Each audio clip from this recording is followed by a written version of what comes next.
Good morning, allez, Iden Nessus aujourd'hui le Nishma, Tarav Baruch Shmuel ben Ben Menzel, Rav Asher ben Ben Menzel, Avram ben Rivka. Si vous souhaitez une prochaine étude de Mishnah, contactez 5 minutes éternelles. Nous étudions Masechet Turmot, Perek Dalet, Mishnah Gimel.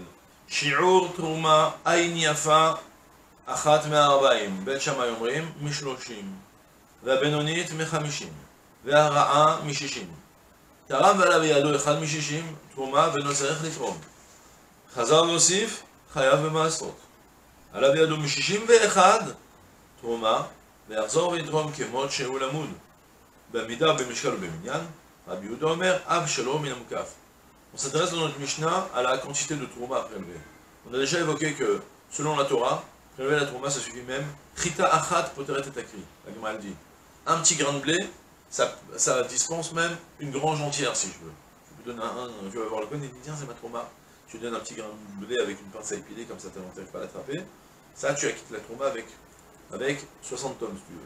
D'accord? Le problème, il est que malgré tout, Khamim ont instauré, c'est même Meroumaz dans la Torah, de donner quand même un don conséquent, important, qui est une certaine quantité. Alors combien? Alors là, c'est notre Mishnah, c'est le sujet de notre Mishnah, combien de prélevés de Trouma? On parle plus du Maser, on parle plus de la Trouma. Maser, il y a une quantité, c'est un dixième, c'est défini. Le Maser Chéni aussi. Mais pour de la Trouma, la Torah n'a pas fixé de mesure. Tu peux donner ce que tu veux, ça dépend de combien ton cœur est généreux. Du coup, on a 3 mesures x 2, selon Beth Shammai ou selon Beth Hillel. C'est simple, retenez, ça démarre, on va commencer avec selon Beth Hillel. Selon Beth Hillel, il y a 3 mesures. 1 60, 1 40e, 1 50e et 1 40e. Bien évidemment, 1 60e, c'est une quantité plus petite qu'un 40e. Si vous prenez un gâteau, vous le partagez en 60 parts, vous allez avoir des petites parts. Vous le partagez en 40 parts, vous allez avoir des parts plus grosses. D'accord? C'est juste ça. Je ne sais pas ça fait combien de temps que vous n'avez pas fait des maths à l'école, on ne sait jamais. Des fois, ça s'oublie un petit peu avec le temps. Un 60e est bien inférieur de 1 40e. Donc 1 60e, 1 50e ou 1 40e. Mida Benonite, quelqu'un qui est normal, il donne un 50e. Quelqu'un qui est généreux, il peut donner même un 40e. L'usage, c'est de donner un 40e. S'il veut, il peut donner beaucoup plus. Il n'y a pas d'interdit de donner plus. Mais il peut même donner... L'usage est de donner un 40e pour les généreux. Et pour les gens en plus radins mesquins, eh bien, il donnait un 60e, pas moins. Selon Beth Shammai, on déplace tout de 1 dixième en rajoutant. Donc ça commence pour le généreux un 30e, le Benoni un 40e, et le mesquin un 50e. D'accord? La halakha, bien sûr, elle est établie comme Beth Hillel. On commence déjà à traduire cette première partie de la Mishnah, après on explique la suite. Shiur Troma, la quantité de la Troma. Ain Yafa, quelqu'un qui a un bel œil, qui est généreux. Et Chad Ma'arbaim, qui donne un 40e. Beth Shammai Omrim Mishloshim, selon Beth Shammai, qui donne un 30e. La Benonite, quelqu'un qui n'est pas généreux, mais qui n'est pas non plus, qui est moyen. Eh bien, Mechamishim, un 50e. Entre parenthèses, pour Beth Shammai, il monte un 40. Comme dit le Tosfot. Et Ve'ara, et celui qui a un mauvais œil, c'est-à-dire quelqu'un qui est radin, mesquin, Mishishim qui donne un 60e, et selon Beth Shammai, donc ce sera un 50e. D'où c'est déduit tout ça? Alors là, je ne vais pas vous faire dans le travail du Tosfot Tov qui rapporte un pasouk.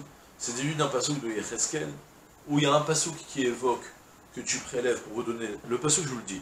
Zot Trouma Ger Tarimu, telle est la Trouma que vous allez prélever. On laisse des fonds. Shishit à Efa, un 6e de Efa. Alors une Efa, c'est 3 séines, donc un 6e, ça va faire une demi-CA. Mais Chomer Chitim, d'un Chomer Chitim de Chomer, c'est 30 CA. Donc tu donnes un demi CA sur 30. Veshishitam, et 2 sixièmes de FA pour un Chomer Seorim, ou bien une CA pour un Chomer Seorim. C'est un pasouk relativement pas clair comment l'interpréter. C'est sur ça que ça démarre Beth Shammai et Beth Hillel comment interpréter. Il y a un pasouk qui me dit tu donnes une demi-CA pour 30, donc ça fait un 60e. Et l'autre qui me dit tu donnes une CA entière pour 30, donc ça fait un 30e. Alors là, c'est là où ça démarre. Selon Beth Hillel, tu prends donc une CA et demie pour 120. Et là, pour 60 plutôt. Une CA et demi pour 60, et ça fait l'équivalent de 1 40e. Ça c'est la Mida Yafa. Selon Beth Shammai, il prend juste la fin du pasouk, il te dit non, tu donnes 2. Oh, ok. Et après, c'est déduit dans un autre pasouk du Mechamet Midian, que la Torah me dit un du 50. La Torah m'a donné une fois une allusion Lorsque tu dois, ils étaient passés avec Melchimet Midian, ils ont emmené du butin, et puis il a fallu donner une part pour les Kohanim. La part pour les Kohanim, la Torah m'a dit tu donneras un cinquantième. Donc je déduis là qu'il faut prélever un cinquantième. Et comme ça c'est déduit encore d'autres trucs pour la mesure inférieure, mais on s'arrête là. D'accord pour ce sujet. Donc on a vu maintenant les mesures. Maintenant, situation. Vous savez que la trauma, j'ai pas besoin de mesurer, même mieux que ça, il ne faut pas prélever là, il ne faut pas mesurer la trauma quand on la donne. Je parle de la trauma, pas la trauma financière, mais de la trauma de là. Le même titre que tu prends, tu dois ramasser comme ça une quantité de fruits, une part de fruits, comme ce qu'on fait la chala. On tire, tu dois donner approximativement une quantité de chala à donner, qui n'est plus en vigueur à notre époque, on aurait besoin de découvrir pourquoi. On a aujourd'hui tout ce qui m'aime. Mais il y a une quantité à prélever, mais sans mesurer, sans peser. La même chose aussi pour la trauma, tu prélèves. Donc tu prélèves, tu dis ça sera la trauma. Maintenant, qu'est-ce qui se passe? Moi j'ai prélevé de la trauma, et je suis quelqu'un de généreux. Et il s'avère que j'ai prélevé la trauma, et lorsque je l'amène sur la balance, je vois que j'ai un petit peu trop radiné, j'ai évalué à la baisse.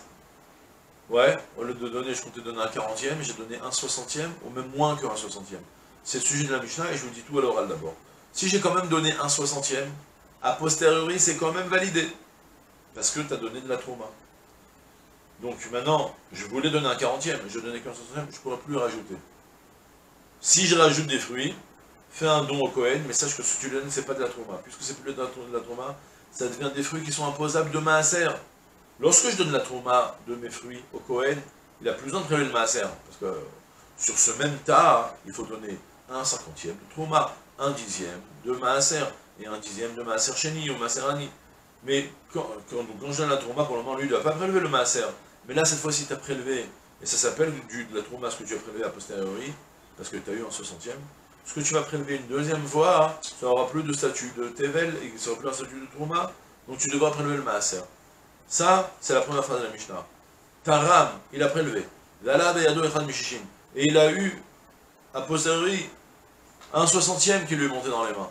Trauma, ce qu'il a fait, c'est d'une bonne trauma. Il n'a plus besoin de prélever une deuxième fois. Et même mieux que ça, Chazar ve'osif, si au final il a voulu rajouter des fruits, Chayav be maasrot, les fruits que tu rajoutes, fais attention, ils sont composables de maasrot, parce que maintenant c'est plus des fruits de trauma. À la différence par contre, le cas autre, où il a prélevé un 61e. Donc il a passé la limite que même à posteriori, c'est pas une bonne trauma. Donc dans ce cas-là, la solution c'est quoi? Ce que tu as prélevé, c'est de la trauma, mais tu dois encore rajouter de la trauma, comme on avait évoqué dans la Mishnah Aleph, que la trauma, tu n'es pas obligé de tout retirer d'un coup, tu peux retirer au fur et à mesure, tu rajoutes aussi. D'accord? Donc du coup, Taram et Ala Beyado, Mishishim Echad, il a eu un 61e qui lui est monté dans la main. Alors, Trouma, ce qu'il a prélevé, c'est de la Trouma. Par contre, Yarzor Veitrom, qui est Mocheu, la Moud. Et il pourra continuer, il devra continuer à prélever comme ce qu'il a l'habitude de donner. Donc si toi tu es quelqu'un de généreux, tu pourras continuer à donner jusqu'à un 40e, même il n'y a pas de problème. Et même mieux que ça, en théorie, il ne faut pas prélever, il ne faut pas mesurer la trompe lorsque tu la donnes. Mais le supplément que tu vas ajouter, et tu pourras même le prélever Bemida ou Bemishkal ou Beminyan, en le comptant, en le pesant, en le mesurant. D'accord? Donc on a des coulottes sur la... Une fois que tu as fait la première partie de la tourma sans mesurer, ce que tu rajoutes, tu n'as plus de problème, tu peux aussi le mesurer. Même mieux que ça, Rabbi Yehuda me dit que sur ce que tu vas rajouter, il y a même une deuxième coula. Rabbi Yehuda Omer, Av Shalom Inamokaf, tu peux même donner des fruits qui ne sont pas à proximité. Soit, lorsque je prélève la trauma, il faut prélever la trauma des fruits qui sont tous réunis dans un seul endroit. Ça s'appelle Minamokaf, ils sont tous rapprochés l'un de l'autre. Ça, c'est comme ça que tu dois faire en théorie. Mais a priori, lorsque tu vas commencer à faire la trauma. Mais lorsque tu as déjà prélevé de la trauma qui était à proximité, tu viens pour rajouter de la trauma parce que tu n'as pas donné la bonne quantité, selon Rabbi Yehuda, tu as même le droit de donner d'un autre tas de fruits qui n'est pas à côté. Chachamim ne sont pas d'accord sur ça, ils te disent non, tu dois donner une amoukaf, mais malgré tout, de nouveau, on a une coula que tu pourras quand même prélever avec Mida Mishkal Minyan en les mesurant, en les pesant pour le rajout que tu vas rajouter. D'accord? La lacha n'est pas établie comme Rabbi Yehuda. Et c'est tout pour aujourd'hui, je souhaite une journée pleine de tout ça.